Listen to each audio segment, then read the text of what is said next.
Fala, galera NatBio.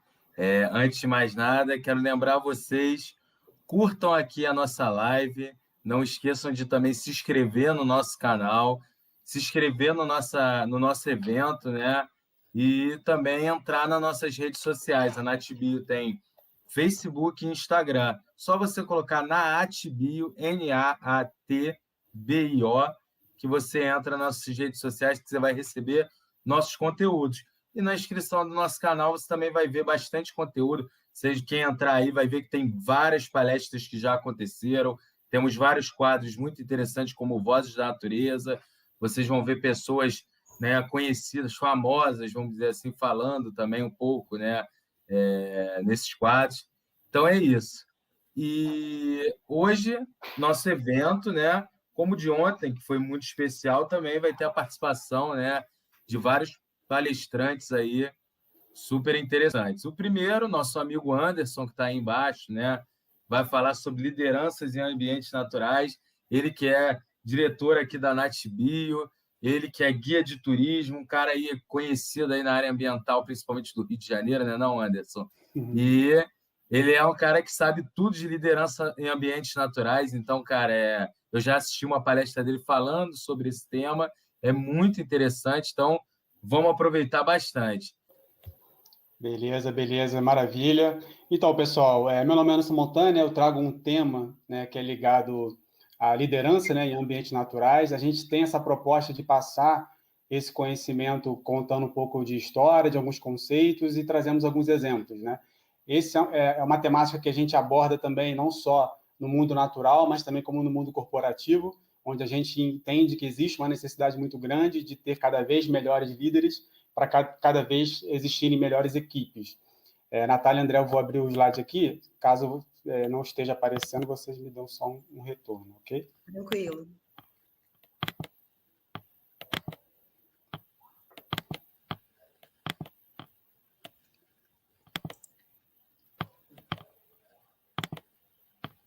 Ver se está tela cheia aí. Tela cheia, contigo. Beleza. Então, pessoal, essa é a nossa temática de hoje, né? Liderança em ambiente natural. Isso aqui é uma... Eu gosto de falar um pouquinho, logo quando comecei, né, a entrar para esse mundo das montanhas, digamos assim, e depois começar a guiar e fazer cursos e me aprimorando, né, entrando com a experiência do tempo que a gente vai adquirindo. Logo no início, lá no final dos anos 90, talvez em 2000, 2001, eu me fiz essa pergunta, né, mas afinal de contas, né, o que é a montanha, né, já que é esse lugar tão procurado por muita gente, né, por muitos perfis, desde estudantes, pesquisadores, enfim, apaixonados pela natureza, montanhistas, guias, enfim. Então, eu traduzo, né, que a montanha, para mim, né, é isso aí. A montanha é a terra, né, as trilhas são as flores, os frutos, as florestas, as nascentes dos rios, as cachoeiras, as grutas, a geada, o gelo, o granizo, o raio, o vento, o cheiro, as canaletas, as fendas, as chaminés e as rochas, os animais e qualquer tipo de vida que vive, né, ou mora em suas encostas. Então, para mim, isso é a montanha. Então, quando você tem, né, se descreve essa resposta para o significado da palavra montanha, você tem todo um cenário, né, todo um encantamento, todo um valor em cima de uma área protegida, uma área natural, enfim. Então, a partir daí, começa essa minha relação com o meio ambiente. Essa apresentação, no formato de palestra ou no formato de curso, ela sempre foi muito procurada por esses atores, né? Não significa que são só esses, mas a gente é muito procurado por biólogos, geólogos, geógrafos, né? Guias de turismo, condutores de aventuras ou até condutores locais, administradores, bombeiros, né? Brigadistas, gestores de unidade de conservação, educadores ambientais e, digamos assim, amantes da natureza. Vou fazer uma breve apresentação aqui da minha pessoa. Então, aqui é o Anderson, né, formado em administração, especializado em gestão de pessoas, montanhista há 22 anos. Eu sou guia de turismo, conservacionista, eu criei uma operadora de turismo chamada DEC Trilhas, Turismo de Natureza, né? Sou um dos fundadores da Associação Movimento Trilhas Carioca e da Associação Rede Brasileira de Trilhas, que é esse modelo de conservação que vem ganhando, né, o Brasil aí com a implementação das trilhas. Fui vice-presidente da ACTA, que é a maior associação do estado do Rio de Janeiro em turismo de aventura, né, formado por guias e operadores de turismo. Hoje eu sou atual diretor de meio ambiente dessa associação. embaixador do Instituto Dharma, que é um projeto humanitário, que é onde a gente ajudou a reconstruir uma escola no Nepal após as avalanches de 2015 na região do Everest, onde um vilarejo chamado Vilarejo do Patle, né, de um grande amigo, Pemba Sherpa. Então, me uni com o Andrei Palocci, Karina Oliani e com outros atores para a gente fazer uma grande divulgação, lançar 2 livros e reconstruir uma escola. Então, foi uma ação bem bacana. Sou atualmente colunista do portal Serra e Mar, né, que traz bastante novidades da região serrana e litorânea do Rio de Janeiro. Coordeno o modelo de conservação baseado na Rede Brasileira de Trilhas, é o Caminho de Rio das Ostras. Né? Atualmente estou lá como coordenador geral e coordenador de gerenciamento costeiro, né, onde tem uma equipe maravilhosa lá com a gente. E sou aqui da Natbio, diretor de Relações Institucionais, e o mais importante, voluntário em unidades de conservação. Aqui eu trago uma foto, ao longo da apresentação vocês vão perceber que eu vou estar dando os cortes, né, nas questões da liderança e mostrando um pouquinho só em algumas imagens do que eu acabei de falar, né, dessa passagem minha nessas instituições, digamos assim. Então, aqui foi uma atividade lá, ao final de uma atividade de sinalização, né, no Vale do Caveira, lá na Transcarioca, ao lado esquerdo ali está o engenheiro florestal Beto Mesquita, é um grande incentivador também da natureza, e no meu lado direito está a Carla, que é uma voluntária da Rede Brasileira de Trilhas, da Transcarioca e também aqui do Caminho de Rio das Ostras. Então, voltando para essa questão da liderança, né, antes de iniciar, né, falar da liderança, me permitam fazer essa leitura, né, sobre um resumo conceituado de biologia da conservação, né, que a biologia da conservação ela foi cristalizada não somente ao crescimento da percepção de uma crise de extinção, mas também devido à percepção de uma lacuna entre biólogos, ecologistas, manejadores de recursos desenvolvida para combater a crise da biodiversidade. Como os objetivos principais, né? Primeiro, entender os efeitos da atividade humana sobre as espécies, comunidades, ecossistemas.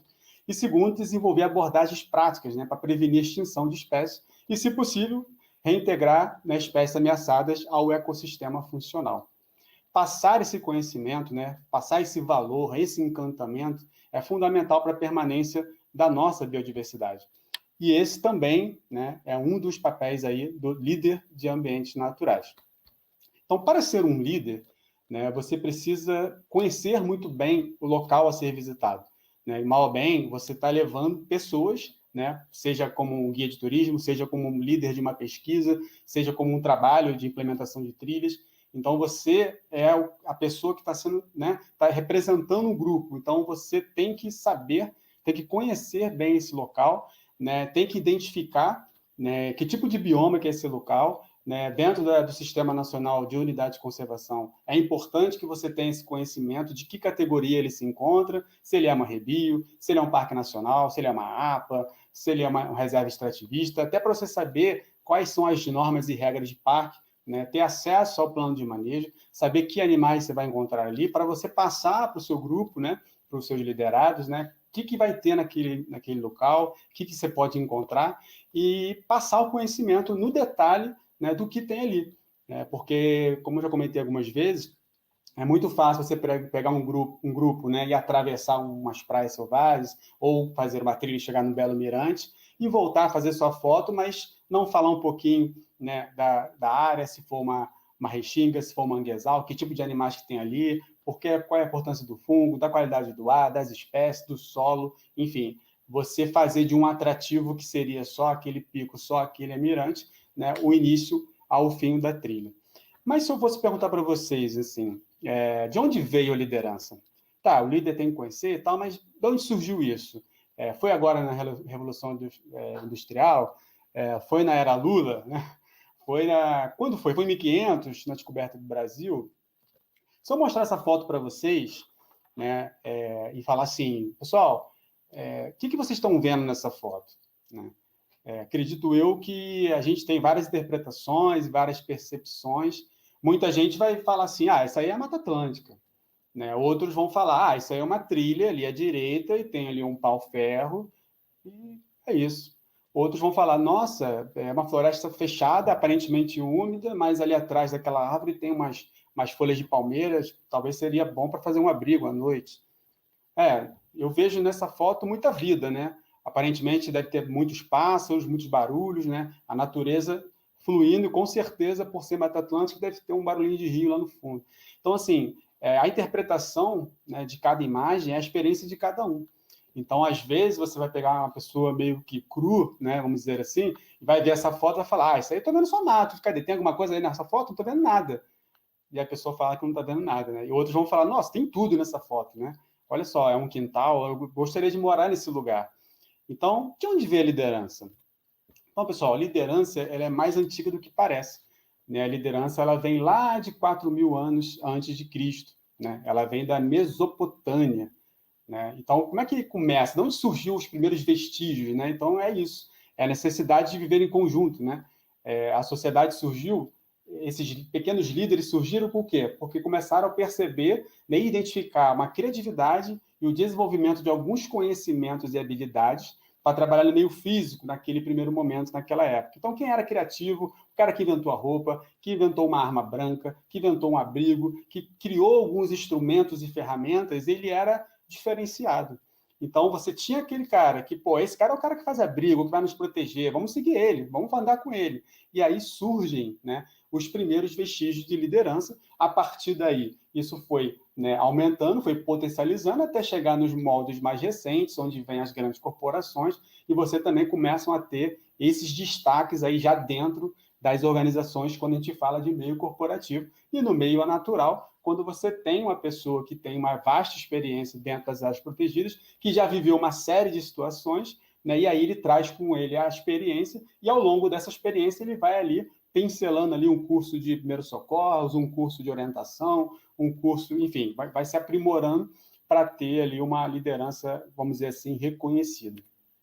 Aí eu trago uma outra foto de uma outra liderança, e aí na operadora VEC Trilhas, com um grupo, né, de amigos, grandes amigos, no Tijuca Mirim, que é um pico lá no Parque Nacional da Tijuca. Ao fundo ali você vê a região do Maracanã, do Grajaú, da Tijuca, e ao fundo a Baía de Guanabara.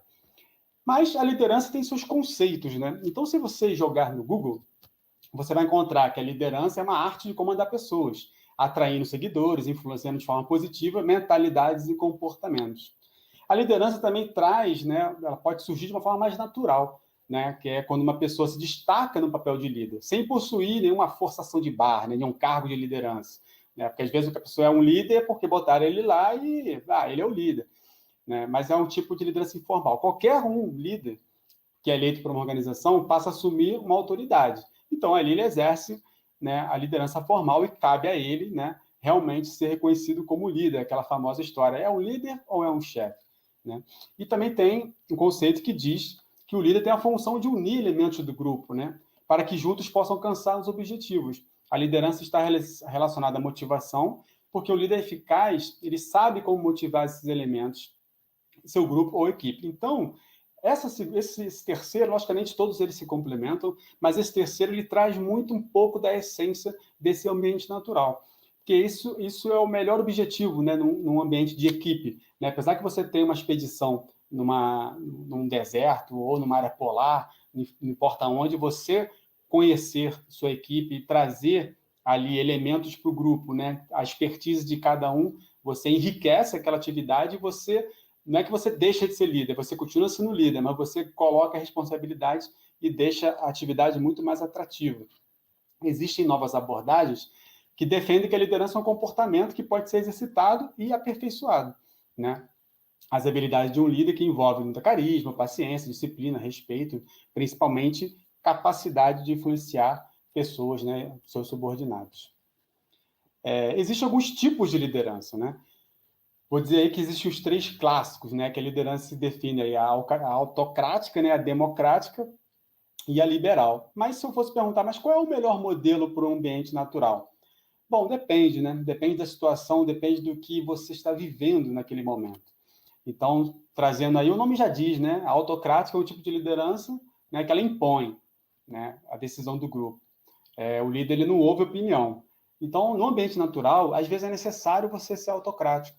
Tá? Então, às vezes, você está diante de uma previsão ruim, meteorológica, você está no verão, o exemplo clássico no Parque Nacional de Itatiaia, por exemplo, tem um índice razoável de descargas elétricas, né, mantiqueira, então você está numa situação que você sabe ali calcular a distância do raio, o raio está muito próximo, e você não vai perder muito tempo perguntando o que nós vamos fazer? Tem um raio vindo, né?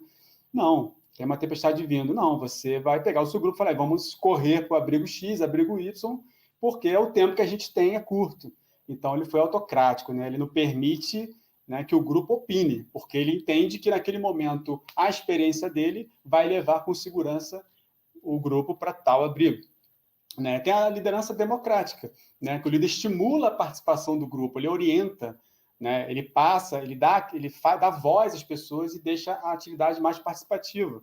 Né? É uma decisão que é mais tranquila, né? Gera mais uma harmonia, né, entre o grupo. Então, eu trago um exemplo de você estar numa cachoeira, finalizando uma trilha, um pouco exausto, mas tem ali uma cachoeira ali do véu da noiva para você tomar um banho. Tem pessoas cansadas, outras nem tanto. E aí, quem quer tomar banho? Então, você deixa ali, né, o tempo está bonito, o sol está aí, não tem previsão de tempestade, então é uma decisão tranquila e democrática que ele pode, né, democratizar ali quem quer ir, quem não quer ir. E o guia liberal, né? O guia liberal é aquele que dá liberdade, né? Existem alguns cuidados em relação a isso, mas ele dá liberdade e total confiança para o grupo. Normalmente, quando o guia é muito liberal, ele já conhece o grupo. Às vezes é uma equipe de clube de montanha que já caminha muito tempo junto, às vezes é um trio, né, que já faz expedições, conquistas. Então, ele acaba, né, sendo sempre uma pessoa liberal, porque sempre, independente do conhecimento, é sempre importante ter uma liderança numa expedição, né, até para dar, vamos dizer assim, a palavra final. Aqui eu trago um outro exemplo de liderança, que eu falei lá na minha apresentação, que é a ACTA, né?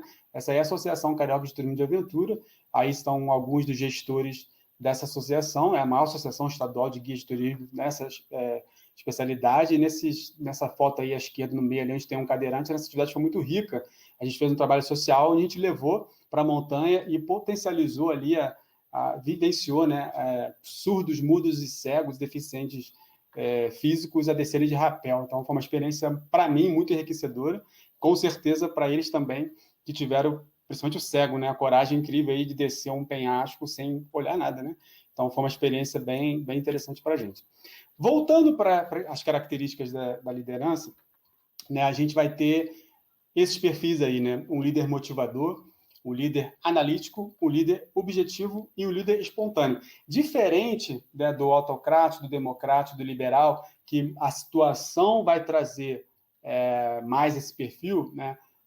Não existe, ele é só democrático. Não, depende da situação.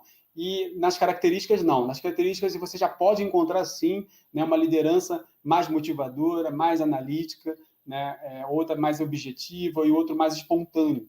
Né? Logicamente que o cenário, né, a situação vai trazer também algumas questões que podem influenciar numa decisão, mas é muito importante. Por exemplo, o líder motivador ele consegue fazer, né, deixar um grupo, até em ambientes estressantes, ambientes sérios e arriscados, por ele ser motivador, ele consegue deixar, né, a galera agitada, feliz aí dentro da sua atividade.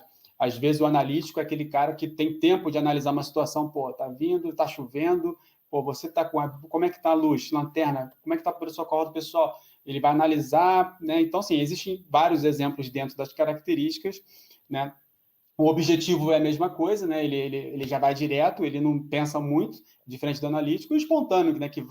O espontâneo vai muito além da experiência, né? Ele tem aquela experiência de fazer sempre aquela mesma coisa e tal, e, não, isso aí é sempre assim. Então, já está acostumado, aí acontece muito até com guias, né? Que está acostumado a fazer aquele mesmo destino, mesmo roteiro, então, várias situações ele já é um pouco mais espontâneo. E aí, dentro dessas situações, né, a gente vai encontrar algumas tomadas de decisão. E aí eu trago um exemplo da Knowles, né? Knowles é uma das maiores escolas de treinamento ao ar livre, né? É uma empresa americana que leva grupos, né, do meio corporativo, pega, às vezes, um grupo de uma gerência, uma coordenação dentro de uma empresa, joga todo mundo na Amazônia e faz um treinamento lá, né, vida real ali, onde você vai viver várias situações e que depois, do final de 7 dias, 15 dias de expedição, um mês na Amazônia, ele leva essa turma toda lá para o corporativo de novo e dá um relatório, né, pontuando a ação, né, de cada funcionário. Então, ele pega desde o colaborador até o gerente, né, e diz, lembra quando o colaborador, né, te ajudou a pular o rio, né, lá na Amazônia, e se não fosse isso, você poderia ficar sem água, sem comida? E aí ele traz para um exemplo corporativo. Então, ele tenta passar a importância, né, de cada pessoa dentro de uma corporação, desde do profissional do cafezinho, da limpeza, até o diretor, né? Existe ali uma escala, existe ali uma hierarquia, mas um trabalho que precisa ser continuado, né? O diretor, o gerente não faz nada se não tiver essa base. E essa base, gente, precisa ser reconhecida. Essa base precisa ter um valor, né? Essa base precisa ter um encantamento para estar ali trabalhando. Então, essas tomadas de decisões, elas influenciam diretamente nessa situação. Então, ali, a Nous, ela trabalha muito com esses 6. Então, eu gosto de trazer esse exemplo dela, né? Que existe a tomada de decisão que é direta, né? Que demonstra controle. Né? Nós vamos fazer isso e pronto, né? Porque a decisão é essa. Tem a consultiva, né? Que são decisões, às vezes, mais complexas. Então, às vezes, o líder nem tem segurança. Às vezes, ele é um gestor, um líder, ele está ali num ambiente natural, mas ele sabe que na equipe dele tem um médico, tem um enfermeiro, ou tem um especialista em trauma, enfim, alguma coisa específica, e ele consulta, né? Então, teve uma queda, o cara tem uma fratura exposta na tíbia, né? A espiral, então tá todo ferrado, e aí ele, posso tocar nessa vítima, eu tenho que esperar o resgate, se eu mobilizar, posso piorar a situação. Não, calma aí, eu tenho 3 pessoas na minha equipe que são experientes nisso, olha só, vamos fazer uma consulta que dá para mexer nele, não, vamos remover, vamos descer mais 100 metros, né? Vamos tentar levar para uma claridade para chegar uma aeronave, enfim. Então, ele consulta aquela equipe, né? Tem o mestre de relações, né, que consegue... O mestre de relações é muito interessante porque, normalmente, ele já conhece a equipe, né? Então, ele consegue verificar o estado físico e mental do grupo, né? Então, atravessei Petrópolis, Teresópolis, 3 dias, o colega torceu o pé, não tem como resgatar, o tempo está fechado. Então, ele está chegando no abrigo 4, lá na Pedra do Sino, e aí ele vê que o clima ali ninguém consegue nem falar, né? As pessoas só querem chegar no abrigo, tentar chegar, pegar o gás lá para tomar um banho quente, e ninguém fala. Então, ele consegue, de vez em quando, com as palavras, né, motivar o grupo, tentar mostrar o que eles vivenciaram até aqui, que isso tem um engrandecimento, tem um enriquecimento, tem um valor, e ele acaba chegando no abrigo de uma forma que todo mundo chega descontraído, e acabou aquele pânico, daquela chuva, daquele frio, porque ele, com a questão de ele ser mestre de relações, ele relacionou de uma forma, né, ele entrou na cabeça dos liderados ali e passou ali uma tranquilidade. Isso é bem legal. Tem tomada de decisão, que é a votação, né, onde é aquele exemplo anterior que eu dei, né, que ele acaba tendo assim, a oportunidade, né, de deixar as pessoas, uma cachoeira, não, vamos de carro, não, vamos caminhar esse pedaço, vamos dormir mais essa noite. Agora, a votação, ela também tem um problema, porque às vezes, se você tem um grupo que quer uma cachoeira X, outro quer no pico Y, e você está liderando sozinho, você já tem que ter, né, a consequência da sua decisão, para saber se a metade quiser num, metade quiser no outro, você vai desagradar um grupo. Então, você tem que ter ali já o seu, né, que a gente chama de guia auxiliar, para fazer essa divisão. Não, então, olha só, o fulano de tal, nosso guia auxiliar, vai com vocês, vai conduzir vocês até aquela cachoeira e eu vou levar o grupo, né, até o tal pico desejado. Tem um consenso, né, que normalmente no consenso eles buscam, né, os mais experientes, né, para dividir as responsabilidades. Então, às vezes, no início da atividade, se acontecer isso aqui com alguém, você é responsável por buscar ajuda. Se acontecer isso aqui com alguém, não, você também vai buscar ajuda, porque já temos a experiência hoje que quem foi buscar ajuda também se perdeu. Então, vamos 2 buscar ajuda? Então, vocês 2 vão buscar ajuda. Você vai ficar aqui, né, tranquilizando a vítima. Eu vou tentar ligar para alguém. E assim, cada um, né, tem uma função no ambiente de estresse, né, dentro de uma área protegida.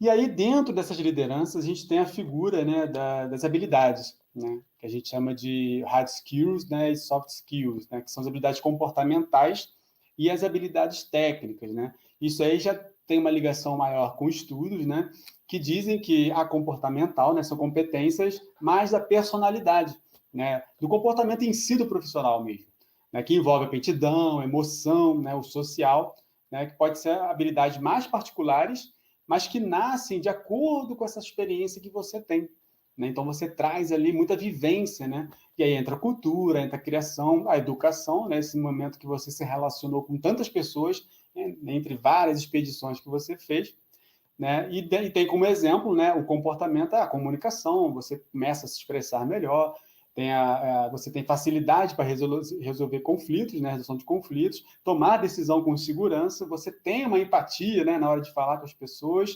você preza bastante pela ética, porque você viu que ao longo da tua jornada você viveu bastante essa questão de ética, ainda mais ética em montanha, né, em ambiente natural. Você tem uma motivação porque você viu tanta coisa ruim, tanta coisa boa, que você consegue, às vezes, tirar ali da cartola uma motivação, e aí também isso já vem com o seu comportamento. E a famosa palavra do mundo atual, né? Essa questão da resiliência desse mundo doido, onde a gente está se adaptando cada vez mais com essa atual realidade. Mas também tem as habilidades técnicas dessa liderança, né? Que são as habilidades que normalmente, né, se fala que podem ser aprendidas, né? Você pode adquirir nessas habilidades, né, em outras palavras, que são tangíveis, digamos assim. Então, você aprende que em sala de aula, lendo livros, né, cadernos, enfim, histórias, apostilas, né, mesmo no trabalho. Então, alguns exemplos são projetos, né, escrita, equipamento de segurança. Você, todo dia, você vai fazer um procedimento de rapel, porque você trabalha com o turismo de aventura, né, e você aprende lá a fazer o rapel, você faz um curso básico, depois você faz um curso avançado, e você faz todo o final de semana aquilo, ou todos os dias aquilo, que basta ali, você já tem uma habilidade técnica, e muita atenção com isso, porque a maioria dos acidentes normalmente são com as pessoas que têm muito conhecimento com as habilidades técnicas, porque já começa a ser uma situação, digamos assim, robótica. Então, historicamente, né, quando se fala de índice de acidentes, a maioria, eu trago aí 80%, estão nas pessoas que têm experiência. Por quê? Porque as pessoas que não têm tanta experiência, elas olham 3, 4, 5 vezes, elas tomam mais cuidado, porque ainda não está no sangue. Então, elas precisam olhar muitas vezes. E é comum, né, a pessoa que tem muita experiência, ela começa a adquirir aquela habilidade técnica, de tanto fazer aquilo, ela no olho fechado, ela já bota o procedimento, já bota o ATC, faz o mosquetão, faz a presília, faz aquilo. Então, assim, e desce com tranquilidade, porque está no sangue. Mas, às vezes, uma falhazinha, uma distração daquela coisa que é automática, pode causar um acidente e pode ter problemas. E aí, voltando para a minha apresentação lá do início, isso aí é o tal projeto Dharma Project, né? A gente construiu a escola aí no vale onde mora o Pemba Sherpa, né? Esse rapaz aí do meio, e aí tem a Karina Oliane, que foi a líder do projeto junto com o Andrei Palocci, ali na foto da direita, e aí algumas fotos aí dessa ação, onde a gente conseguiu construir uma escola, né, após os terremotos de 2015, que atingiu fortemente o Nepal e que chegou até a base do Everest. Voltando aqui para as técnicas de caminhada, né? Quer dizer, a liderança é importante você, quando conduz grupos, né? Você adquirir um pouco da técnica de caminhada. E aí eu passo para vocês aqui um pouco desse conhecimento, né? Em uma unidade de conservação, estamos sempre sendo observados, né? Isso é muito importante. Então, qualquer parada é necessário fazer o que chamamos de varredura de olho, né? Que é a identificação de algum animal no local. O que eu quero dizer com isso? Você está fazendo uma trilha na Pedra do Sino, lá em Teresópolis, no Parque Nacional de Serra dos Ovos. Você tem uma trilha lá de quase 13 quilômetros de subida. Então, você está numa área protegida. Então, ali você tem uma série de animais. Então, é muito importante, primeiro, entender que quando você entra numa área protegida, existem vários animais te olhando, desde pássaros, serpentes, aranhas, insetos. Você também tem que entender que cada um tem um comportamento, né? Então, quando você chega e pisa ali, uns ficam, uns saem. E tem muitos animais que realmente ficam, porque ali é a casa deles e a nossa também, mas nós somos parte daquilo. Nós não moramos, né? Mas nós vivemos também no ambiente natural. Então, a gente tem que respeitar isso, né? Tem que ter esse equilíbrio. Então, quando você chega, um líder, com uma equipe numa parada, e a gente também, quando a gente cria roteiros, quando a gente faz expedições, é importante que a gente tenha o que a gente chama de paradas técnicas, né? Que são áreas maiores, são áreas de meio que descampadas, onde você não fica preso, encostado em floresta, em arbusto, né? Ou mesmo que seja em campo de altitude, você fica em rocha, mas que você tem que olhar e fazer o quê? A varredura de olho. Quantos exemplos, quantas histórias nós temos de paradas, pessoal, vamos hidratar, vamos tomar um banho, vamos tomar um gole d'água, todo mundo senta, vem lá um cliente, um participante, senta numa serpente, que não se incomodou com a presença. Ela sentou na serpente, a serpente não vai jamais correr, não vai mais atacar alguém, né, sem que ela esteja ameaçada. Então, a pessoa pisa ou senta numa jararaca, por exemplo, ela vai ser picada e aí teremos problemas, teremos a ação de resgate a partir daí, pelo simples erro, né? Quando o líder chegou com a equipe, ninguém fez a varredura de olho, que é o quê? Antes de se acomodar numa área, vamos fazer uma varredura que vai de olho até se aproximar da vegetação e dar aquele chutinho, que às vezes você, né, tem a nossa figura aí não só da camuflagem, como do mimetismo, que você não vê o animal e, às vezes, pô, jurava que eu olhei e não vi nada. Então, vale a pena dar aquele chutinho, passar o bastão de stick, se tiver, enfim, para ver se tem algum animal, né, para evitar esse tipo de problema. Então, isso é muito forte dentro das técnicas de caminhada para um líder, e isso não é só para o líder, né? É para todo mundo, porque o líder, nesse momento, ele é parte do grupo, né? Então, cabe a cada um que está ali, né, ter a responsabilidade de fazer esse trabalho, essa atividade. E aí, dentro disso, né, tem a condução de grupos, a comunicação em si, né, ela precisa ser muito assertiva, desde um grupo grande, às vezes de 20 pessoas, onde o guia lá na frente ele tem que estar se comunicando com todo mundo, e quando eu falo comunicação, não é só a fala, né, ele tem que estar percebendo como é que estão as pessoas, e aí vem um papel fundamental do serrafila, que a gente chama, né, que é aquele cara que fica lá atrás, e o papel dele não é ser o último, né, o papel dele é olhar cada participante, quem está andando corretamente, quem está mais cansado, e a gente começa a usar aquelas técnicas do benefício ali do descanso, né? O tal primeiro da fila. O cara é o último que está caminhando, está muito cansado, ele passa a ser o primeiro, atrás do guia, né? Então, aquele cara que a gente vai andar no ritmo dele agora. O guia para, ele para, o terceiro para, o quarto para, até o 20º parar, ele descansou e tem aquele gás de novo para ele continuar caminhando. Isso é uma técnica simples que precisa ser muito usada, mas para ela ser identificada, tem que ter um profissional lá atrás, ó, olhando a equipe. Isso é muito importante também. O desnível, né? Quando você já conhece a área, é uma caminhada de 2 horas, é uma caminhada tranquila, você não precisa se preocupar muito. Mas quando você tem um condicionamento físico que só você se reconhece, você entra numa área, então a cada desnível, né, nesses terrenos acidentados, nesses terrenos irregulares, é importante que você, né, nunca dê uma longa passada, não só na escalada, como também na caminhada. Nunca dê uma longa passada, sempre procura os primeiros desníveis ali, o primeiro degrau, né, a escadinha. Por quê? Porque cada degrauzinho você vai, ó, poupando o seu joelho. Porque quando você, às vezes tem até uma escada, né, de manejo, né, para diminuir a velocidade da água. Você tem aquela escadinha na trilha, você já pula 3 degraus, problema, porque você vai forçar muito o joelho e às vezes você vai precisar dele lá na frente. E na descida, a mesma coisa, né? A gente está descendo, Mata Atlântica, então, muito aqui, né? Toda fragmentada, mas bastante aqui na nossa região sudeste. E aí você tem o quê? Descidas úmidas, né? Pedras. Então, qual é o famoso macete, né? O pessoal chama de skate, ou outros chamam de surf, né? Botar o pé lateral, que o seu pé tem muito mais aderência, né, ao piso, né, ao terreno irregular, e dificilmente você vai virar. Estando de bota, então, perfeitamente, você não vai, quase impossível você torcer um pé. E a orientação de referência, que essa é o que eu mais gosto, apesar de hoje, né, a gente ter bastante tecnologia aí apropriada, desde o GPS, o próprio spot lá para o resgate, enfim, celulares com sinal dentro que você consegue fazer o Strava, enfim, vários mapeamentos, mas essa referência que eu falo é a referência do olho, né? É aquela referência que você, de tanto andar ali, você decora aquele tronco, decora aquela árvore, aquela pedra, e por aí vai. Eu tenho um exemplo clássico até, isso não tem muito tempo, acho que tem 2 anos atrás, uma amiga foi fazer uma montanha, ela até queria me contratar como guia, depois ela voltou atrás, que ela já tinha ido comigo antes, queria levar uns amigos, falei que não tinha problema, que essa trilha era tranquila, e que não precisaria realmente de um guia, mas para ter alguns cuidados. E eu passei os cuidados para ela. O principal cuidado ela não escutou, que era o acesso lá fechava no horário X, e ela não se tocou e chegou lá à noite, né? E na hora de retornar, já viu, né? Ninguém tinha lanterna, tinha uso do celular, as baterias foram acabando, ela se perdeu. Mas ela conseguiu me ligar ainda, antes do celular acabar, e ela falou, pô, desculpa, eu tô perdida. E eram só meninas, e foi aquele desespero, não eram de tri, não eram experientes, e aí eu fiquei surpreso comigo mesmo, né? Eu consegui guiar ela pelo telefone, e a minha surpresa foi, eu falei assim, Bianca, vai andando, tá vendo essa pedra aí? Ela, então pula essa pedra, caminha mais 10, 20 passos, vai ver um tronco.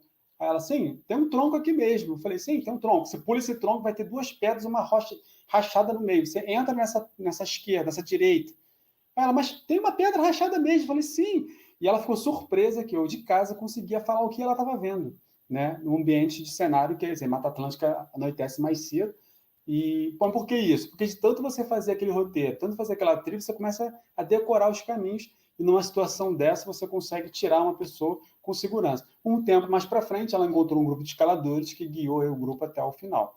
Então, essa orientação, eu acho ela muito importante, né? Agora, pessoal, eu digo que essa é a etapa mais fundamental da liderança, que é o quê? Que é o planejamento, né? Liderando e gerenciando. Então, um bom planejamento, ou quando começa, né, um planejamento? Ele começa antes de sair de casa, né? Você não vai planejar a trilha quando você chega no pé da unidade de conservação, você vai planejar a trilha em casa. Né? Um bom planejamento, para você minimizar riscos e não passar, né, pela questão da sobrevivência, não precisar de usar a sobrevivência, né, é você fazer um bom planejamento. Então, o primeiro passo é conhecer bem o local. Né? Para onde você vai? É uma área protegida? Que área é essa? Tem normas? É um parque? Tem plano de manejo? Como é que são as trilhas? O que roupas usar? O que eu vou encontrar lá? Tem um caso clássico, né, aqui na Floresta da Tijuca, né, onde os americanos ficaram perdidos, 12 passaram quase 24 horas, dormiram na montanha, foram resgatados no dia seguinte, e a primeira coisa que o americano disse foi: pô, eu não tive muito medo assim da noite, mas a minha preocupação era os jacarés. Cara, se ele soubesse que não tem jacaré na floresta, ele ia dormir tranquilo. Porque ele não sabia nem que não tinha jacaré. Se ele falasse outro animal, tudo bem, mas a preocupação dele era o quê? Era encontrar jacaré à noite. Então é muito importante você conhecer o que você pode encontrar numa área protegida. Saber os hospitais para onde você vai levar caso você seja, né, picado por um animal peçonhento, desde uma aranha, desde uma serpente. O Vital Brasil traz atualizado no site deles todos os hospitais de referência. Isso não é para estar no site, gente. Isso é para estar na mochila de todo mundo. Né? Você, às vezes, está numa região, você frequenta o Rio de Janeiro, mas você precisou ir para Teresópolis, precisou ir para a região dos Lagos, para a Costa Verde. Então, nesse painel do Vital, você tem todos os hospitais referenciados. E nós sabemos que esses soros têm pouquíssimos hospitais quando falo de totalidade.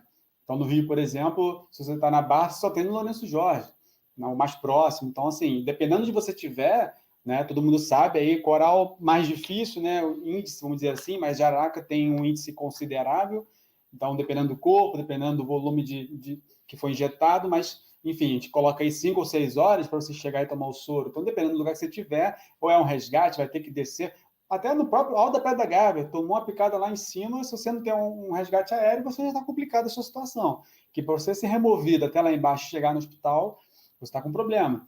Mas você conhecer onde é o hospital já é, né, bom caminho andado. Então, conheçam. Né? É equipamento de mochila. Conhecer bem os liderados. Né? O condicionamento físico, né? A gente tem vários casos de expedições onde o líder que foi resgatado, né? O líder não estava preparado.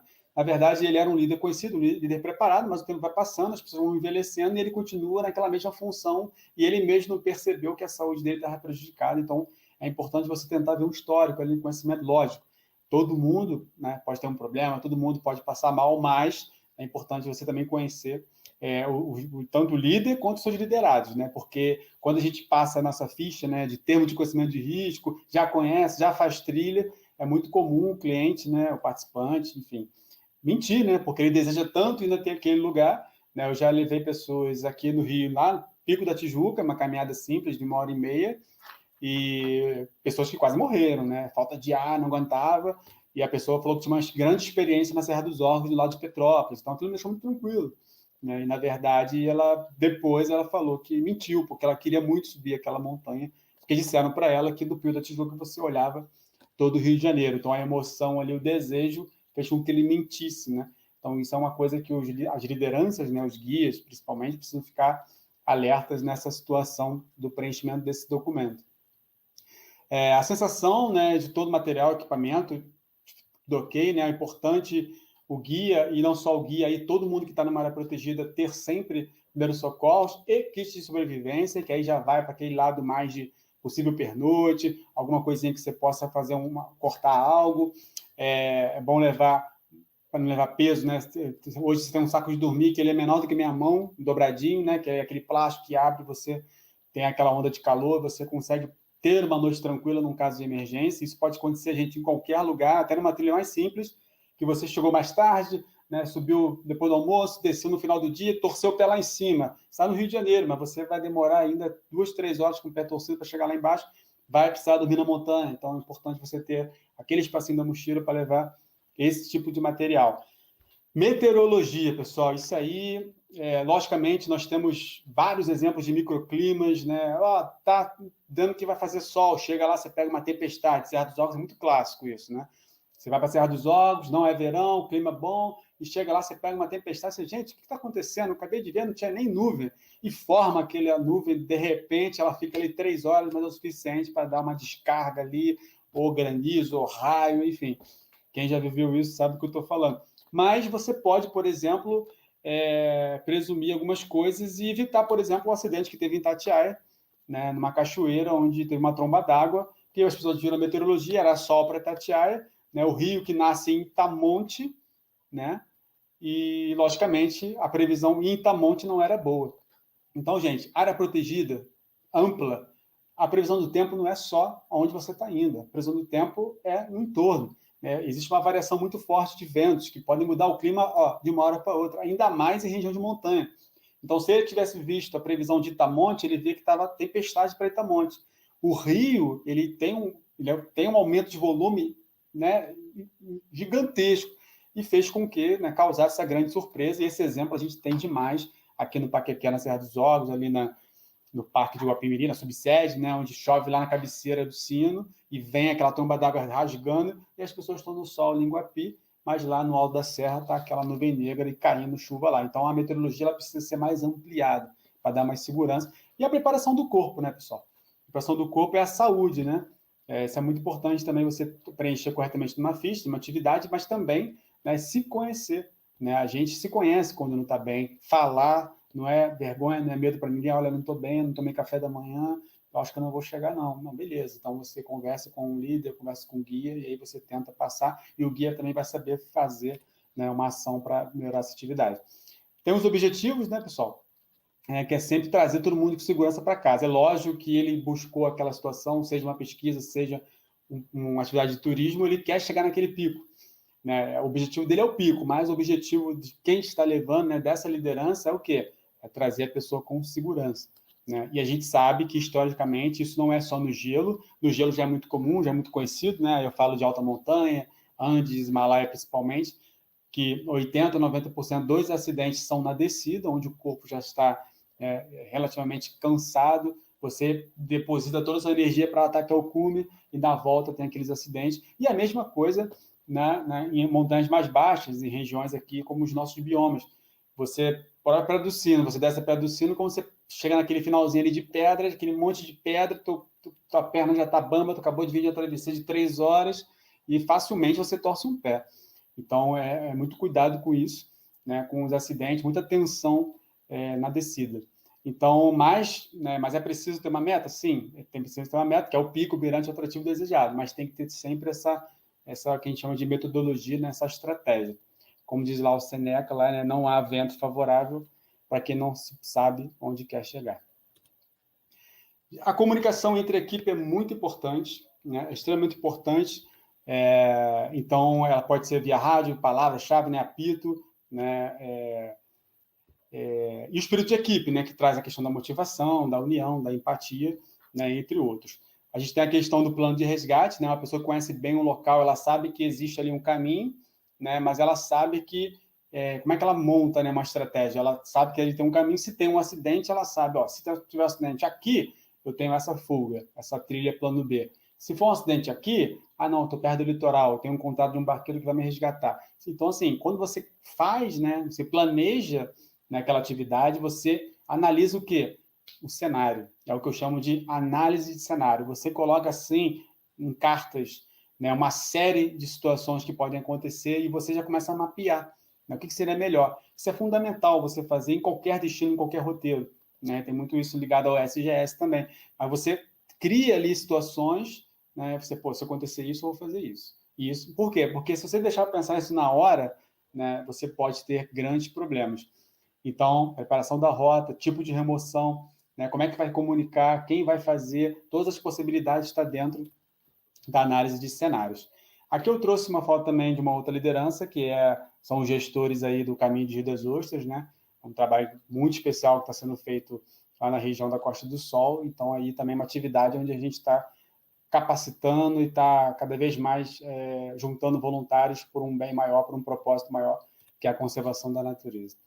E aí, voltando para a liderança, a gente tem a situação da liderança, né, com medo, né? Como lidar com medo e ter um equilíbrio, né? Isso é um desafio também, né? Coragem, psicológico, capacidade de estimular pessoas, o ponto de equilíbrio, né? A gente tem um exemplo clássico aí, né? 2 amigos, um partiu, né, em 2006, o Vitão e o Rodrigo, né, escalando o Everest pela face norte nessa vez. O Vitão queria chegar ao cume sem oxigênio suplementar, onde nenhum brasileiro, né, e pouquíssimos alpinistas fizeram isso, pouquíssimos montanhistas, e ele realmente fez o feito, né, foi o primeiro brasileiro a chegar no Everest face norte, né, que é o lado tibetano, o lado chinês, mas ele não conseguiu voltar, né, ele não resistiu, morreu, né, se eu não me engano, entre o campo 3 e o campo 4, né, 7 mil metros de altitude.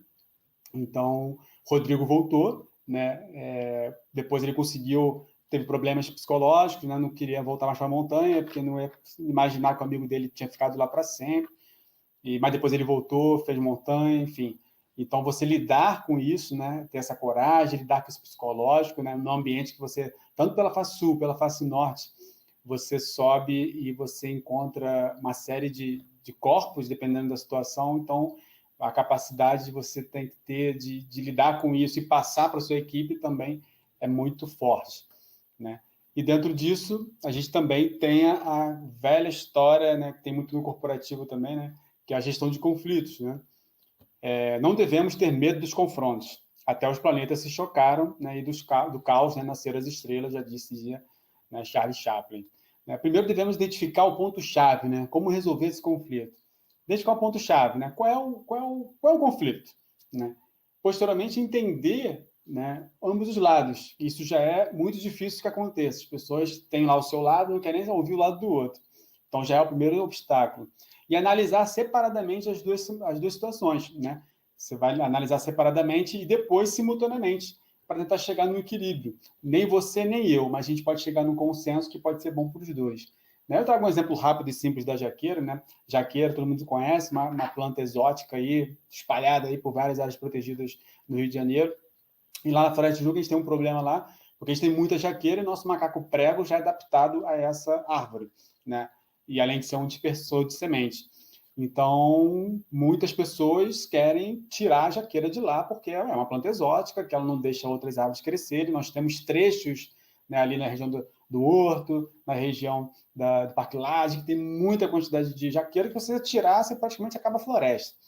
Mas existe esse problema e muita gente quer tirar. Então, o parque tem uma técnica que faz lá a questão do anelamento e vai tirando, né, em pontos chaves.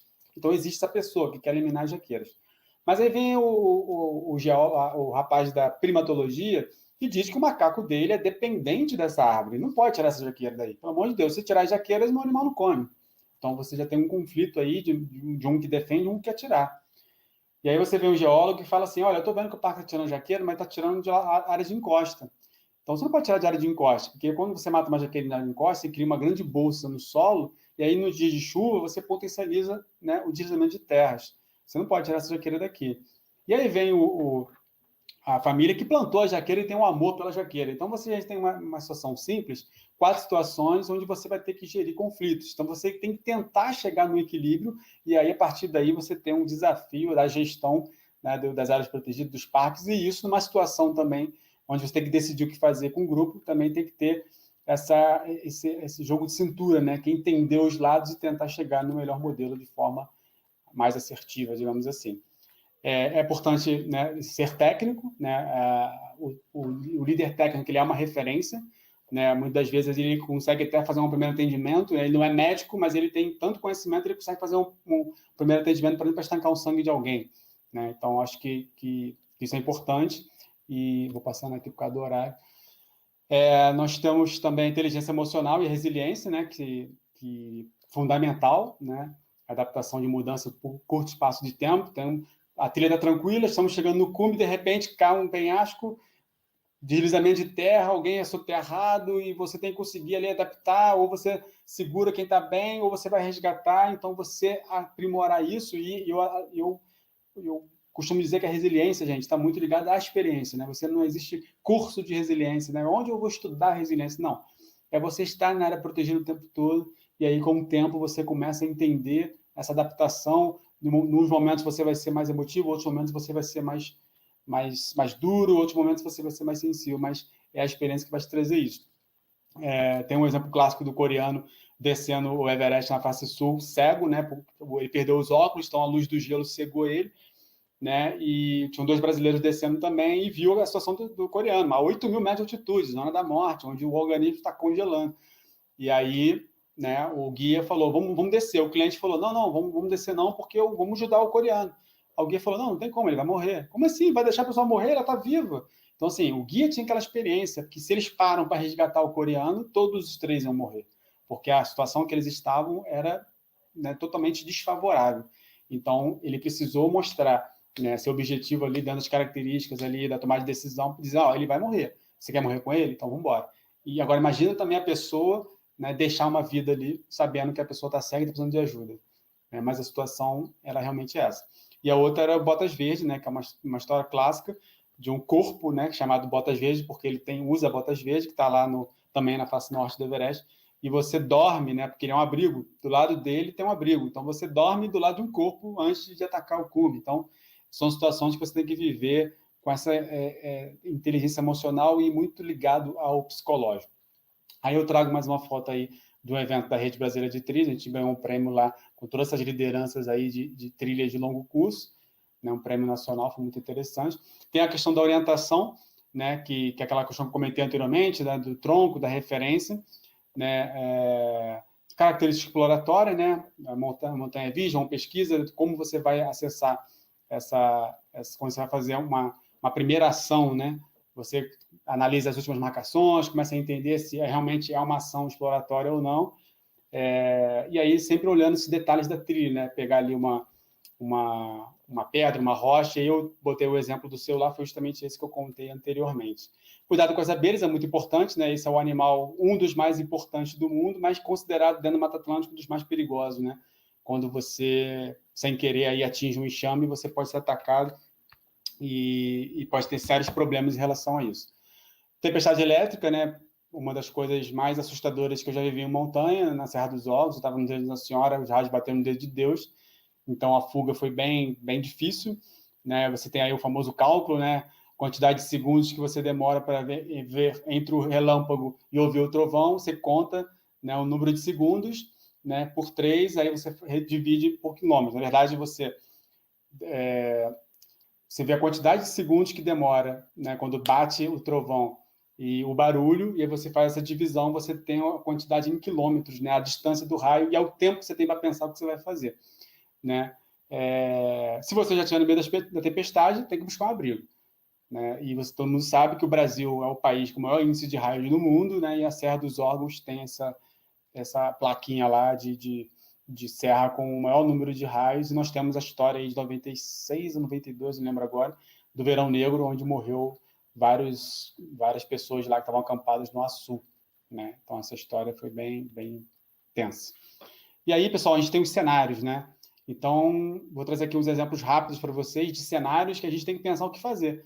Então, 2 horas de caminhada, né, uma dupla de montanhistas explorando uma montanha, seguindo muitas picadas, né, picadas que eu falo são aquelas trilhas que não são marcadas, não tem muita definição. Um deles sofre uma queda e fica preso numa árvore, num penhasco, né? Só tem 2 pessoas, o outro membro do grupo pensa, vou sair para buscar ajuda. Mas lembre-se, né, a dupla estava explorando uma montanha, então eles não conheciam a caminhada. O outro fica preso. O outro que está numa característica exploratória, ele vai sair dele para buscar ajuda, qual é a chance de ele não voltar também e se perder? E aí eu estou preso lá na árvore, eu deixo ele ir buscar ajuda? Então a gente se coloca sempre em situações que a gente tem que pensar muito rapidamente, daí tem que ser uma análise rápida para saber se vale a pena deixar ele ir ou ele fica com você para te ajudar a tentar sair. Né? Nós temos um outro caso aqui, uma dupla de montanhistas voltando de uma expedição no final do dia, né? Um trecho de terreno irregular, né? E sem querer ele pisa numa jararaca. E quando ele é picado, no susto, ele começa a correr e torce o pé. Então, ele está picado e com o pé torcido. Né? O que você faria? Né? Sendo o outro membro da expedição. Se você sair para buscar ajuda, você está deixando uma pessoa lá que está com veneno no corpo, né? Com a peçonha, com veneno no corpo. Se você tenta remover ele, você pode perder tempo, não chegar a tempo. Então, assim, você está numa situação que são análises de cenários bem complexas. Quando a gente faz essa atividade nos cursos presenciais, é muito legal. Eu trago alguns materiais, a gente vive essa dinâmica assim mais de perto, né? Tem esse caso 3 aqui, que são grandes escaladores que estavam numa parede, né, na Patagônia, né, um tempo desfavorável, um sofre uma queda, né, e o outro, nessa queda, ele quebra a bacia e não consegue descer, né, ele desmaia. E aí o outro tem que buscar ajuda, mas o outro sabe que ele está tanto tempo, dias, né, para chegar no vilarejo. E aí, ele deixa um amigo lá sozinho ou ele vai buscar ajuda? Então, são situações que a gente vai viver ou pode viver que a gente tem que entender que são análises de cenários realmente bem complexos, né? Bem perigosas. E você tem que tentar chegar no melhor caminho. Então, tomar uma decisão na hora certa, com equilíbrio e discernimento, é um desafio para o líder, tá? Podendo tentar resolver essas coisas de várias maneiras. Mas nós só saberemos qual é a melhor decisão se fizermos todas delas, né? Então, como a gente não pode saber como é que foi a melhor decisão, então não busque o caminho mais fácil nem o mais difícil, né? De acordo com a sua experiência, com a sua habilidade, busque sempre o melhor caminho, né? Porque é a sua experiência que vai trazer essa resposta. E aí, pessoal, eu queria só, caminhando para o encerramento, queria só passar aqui umas 2 histórias muito rápidas, que é sobre reconhecimento, né? Que é uma coisa que eu sinto muito falta, né? Que é reconhecer é muito mais do que o papel de um líder, né? E para toda uma vida, em qualquer tipo de segmento. Na verdade, numa roda de apresentação, né? Buscar saber a profissão das pessoas, habilidades e tal, e depois você viver situações e poder reconhecer elas é muito, muito forte. Eu tenho 2 experiências, vou contar bem rapidamente. Uma do valor e custo, né? Aquela questão do valor, do encantar, e outra da Pedra da Gávea. Do valor e custo, eu levei um grupo de estrangeiros, eu era parceiro de uma empresa que fazia aulas de português para estrangeiros, e eles vinham nas minhas trilhas para aprender o português. E aí, no final da atividade, eles tinham que fazer um relatório de tudo que eu expliquei, né? Então, eu gosto de contar bastante das áreas protegidas, das curiosidades, dos comportamentos dos animais e tal. E aí, naquela ocasião, eu cobrava, né? Eu trabalhando como guia, eu cobrava um valor, né? E valor até baixo, e no final eu recolhia na hora, né? Não era a empresa que me dava, era o aluno ali na hora.